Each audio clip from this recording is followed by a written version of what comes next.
Hello, I'm making a hopefully short video um, about ethics in science, and why I'm doing this is because of the genocidal hatred stuff that's out there right now. Scientists have had to learn to how to deal with ethical issues. If you go back to the 1930s, just prior to World War II, they were even bringing Nazi scientists over to the United States to spread hatred and anti-Semitism and anti-black people, anti-gypsy, everything you could think of. And this stuff, we think that we're in a more enlightened time, but we're not. This stuff has resurfacing its wicked, nasty head again. So please be careful, what I'm not one to try to control what people listen to or not. But if I was you, I would be careful. Make your own mind up. Be careful who you listen to. If you're listening to somebody, I don't care if they're the most well-known, well-liked, conservative or liberal, truther or influencer or whatnot. If they're posting stuff about you need to hate black people, you need to hate white people, you need to hate Jewish people, or whatever group, or you need to kill them all, destroy them off the face of the earth, or you're going to blame them for all of our economic problems, all of our other problems that we have, or claim that, all of one race, one type of people is bankers and they control everything, and they're the reason we're all poor. Let me give you some advice. Things like the Protocols of the Elders of Zion, I think that's the way it was not written by the Elders of Zion. It was written by Russian secret police back in the late 1800s, shortly before the 1900s, shortly before the communist takeover. And it was, it doesn't have anything to do with modern Russia, but Russia at that time. It was to blame all of the evils of society on the Jewish people. And it's well known. You could look it up on AI or Google search, where you want to, any reputable search. It will tell you that it's a forgery, and it will even tell you who probably wrote it. And we know that it was Russian secret police. It was written to blame everything on the Jews so they could start these things called the pogroms, the Pogroms. It's different than programs. Sometimes people say that word. You said that wrong, you spelled that wrong. It's programs. No, it's pogroms. That was a different thing. To try to wipe out the Jewish people from Russia. And the Nazis used the same information, and then Hitler wrote Mein Kampf, and you would think that people would not want to read trash like that. Mein Kampf has become popular again. It was another thing. Hitler used it to get to power, blaming all of the evils of everything that was happened to the German people after World War One. World War One and the retributions they had to pay after World War One was what caused their economic problems. It had nothing to do with Jewish people. People want to keep bringing these things up over and over and trying to stir hatred and murders towards Jewish people. Same thing with any group of people. There are people that I'm not using names today, but even people that are kind of preachers or whatnot, preaching against the evils of all white people, and all white people need to be destroyed. Then there are those like the KKK and stuff that have preached against black people. It's ridiculous.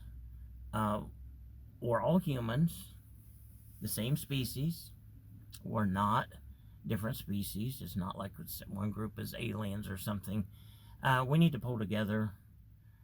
We had kind of like pulled together after all of the stuff of the 60s and 70s, and now we're, we thought everything was cool. Now a lot of it's just stirred by politics to get, to skew votes one way or the other. But it's just appalling to me to see people. There's people that don't believe that the Holocaust ever happened. I'm here to tell you, I've met people that were Holocaust victims. I've met people who were Christians and put in concentration camps for rescuing Jewish people during World War II. I've met people who liberated the concentration camps, U.S. soldiers, and to this day, when they think about it, or they see video or something about it, they shake and cry, and they just talk about how awful it was. I had 3 uncles who fought in World War II to get rid of this type of thing. One of them was captured by the Germans, and this is not anything against Germans today, but the Nazis, let's put it that way. They almost starved him to death. His own parents didn't know him when he came home. He was so thin and had to come back on a hospital ship for, took several months of treatment to get back. They almost starved him. They would let guard dogs loose on him just for fun, etc. It's not, it just, and then here, this has just been a couple decades ago. I was down by, close to his house where he used to live. My uncle that fought against the Nazis and was mistreated by them and saw, a skinhead, and it's not against all people that have shaved head or skinheads, I'm just saying. He had Nazi swastikas tattooed all over him. I thought, oh my lands. My uncle that fought for that and was put in prison camp,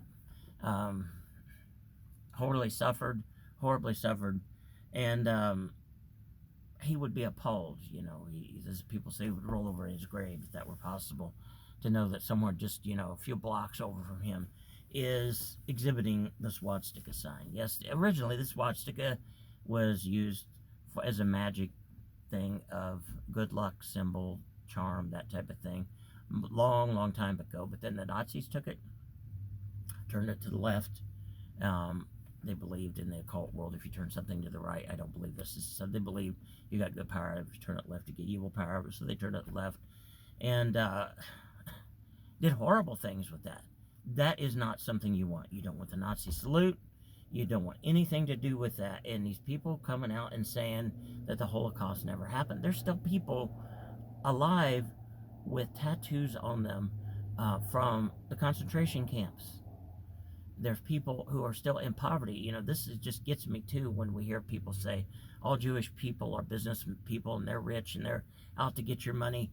There are so many Jewish people in the world. Yes, there are some successful Jewish people but they went through persecution after persecution and escaped to try to make, something of themselves and raise themselves up economically. But there's still some massive quantities of Jewish people who survived the Holocaust and who survived the Russian pogroms and other persecutions, who are dirt poor and don't know where their next meal's coming from.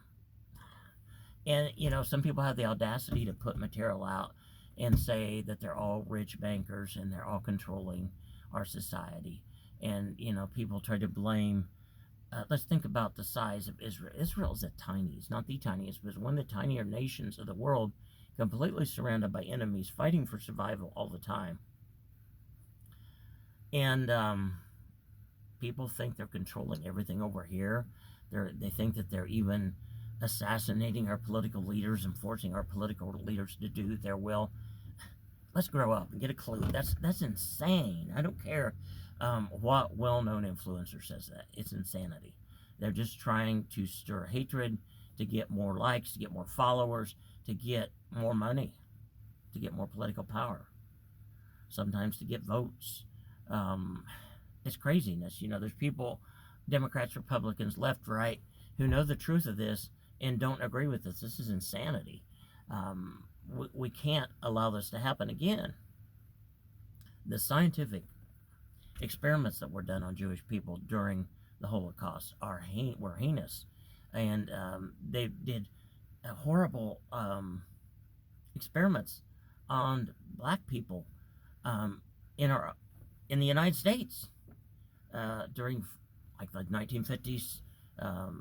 Sterilization of black women during the 1960s. It's horrible. And for people to try to drag that back and use things that are supposed to be scientific and historical, and they are not. They are lies. Don't fall into that. There's Christians being slain and horribly persecuted in Nigeria, and Sudan and many other parts of the world. There are Jewish people being killed in the Middle East and other parts of the world. There are Islamic people being killed and put in concentration camps because they're Uyghurs in other parts of the world. We need to get over this. I'm not telling you we all have to agree on religion, scientific theories, this, that, and everything else, but we need to find a way to not hate each other and to not use science or history or politics or policies or whatnot to try to commit genocide. So don't listen to the junk. If I was you, I wouldn't. Don't get worked up in that. And I'm really chomping at the bit here because there's some well-named people, and you can all guess who they are if you paid attention to anything. But they're just seething hatred. Some of them towards Jews, some of them towards white people, some of them towards black people, some of them towards Islamic people, some of them towards all kinds of people. Oh, I know what I was just say. One well-known influencer tries to tell young men to disrespect women. What in the world is going on? I would be careful what you listen to, what you take in, what you believe. So that's just me. So I'm going to leave it at that. We need ethics in science. We need ethics in history.